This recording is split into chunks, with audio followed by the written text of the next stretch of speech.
রাজধানীর বিজয় সরণিতে যানজট নিরসনে কার্যকর হলো নতুন নিয়ম। সেনানিবাসের জাহাঙ্গীর গেট থেকে আসা যানবাহনগুলোর জন্য এই মোড় থেকে ডানে যাওয়া বন্ধ করা হয়েছে। এতে মিশ্র প্রতিক্রিয়া জানিয়েছেন চালক এবং যাত্রীরা। আরও জানাচ্ছেন দাউদ হাসান।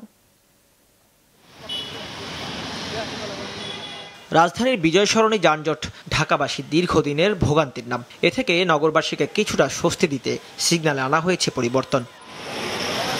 জাহাঙ্গীর গেট থেকে আসা পরিবহনের জন্য সেখানে ডানে মোড় নেওয়া বন্ধ করেছে ঢাকা মেট্রোপলিটন পুলিশ ডিএমপি। যাত্রী ও চালকদের নতুন এই নিয়ম জানাতে প্রচার চালায় ট্রাফিক বিভাগ। এখন ধানমন্ডি, মোহাম্মদপুর সহ ঢাকার পশ্চিমাংশে যেতে পরিবহনগুলোকে জাহাঙ্গীর গেট পেরিয়ে প্রধান উপদেষ্টার কার্যালয় থেকেই আগারগাঁও লিংক রোডে ঢুকতে হবে। এরপর বিআইসিসি অথবা আগারগাঁও হয়ে যেতে হবে নির্ধারিত গন্তব্যে। ভালো হয় না খারাপ হয়েছে, যারা ডাইনে যাবো তারা কি অনেক ফার্ম করতে ঘুরে যাবো? এটা কি আগে কই লইলো? না ভাই, এই সিদ্ধান্তটা এটা বন্ধ করলে তো চলে না ভাই। এই তো অনেক জামজট পড়ে যাবে ওদিক দিয়ে যাইতে, অনেক লেট হবে। দেখা যাবে স্কুলে একটা স্টুডেন্ট নিয়ে এলাম, ভাড়া অনেক সময় লেগে যাবে। 250-টিরও বেশি ডিজাইন অপশন নিয়ে ওয়ালটন স্মার্ট ফ্রিজ, বোঝে আপনার প্রয়োজন। নতুন এই নিয়ম সম্পর্কে জানেন না অনেকেই, ফলে ট্রাফিক সদস্যদের সাথে তর্ক বিতর্কের ঘটনা ঘটছে মাঝে মধ্যেই।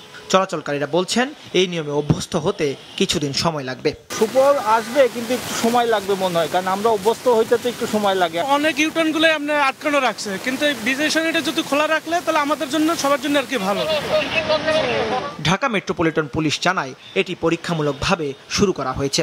এতে সুফল পাওয়া গেলে নেওয়া হবে স্থায়ী ব্যবস্থা। আমাদের প্রজেক্ট যদি জনদুর্ভোগের কিছুটা লাঘব করতে পারে তাহলে আমরা উৎসাহিত হব এবং এই প্রজেক্ট কন্টিনিউ করব।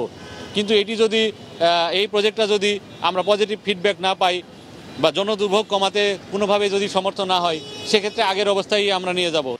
এদিকে রাজধানীর গুলশান 2 মোড়ে এমআরটি লাইন 5-এর কাজ চলার কারণে কাল থেকে ওই এলাকা এড়িয়ে চলা অথবা যথেষ্ট সময় হাতে রেখে ওই পথ ব্যবহার করার অনুরোধ জানিয়েছে Dhaka mass transit company limited DMTCL.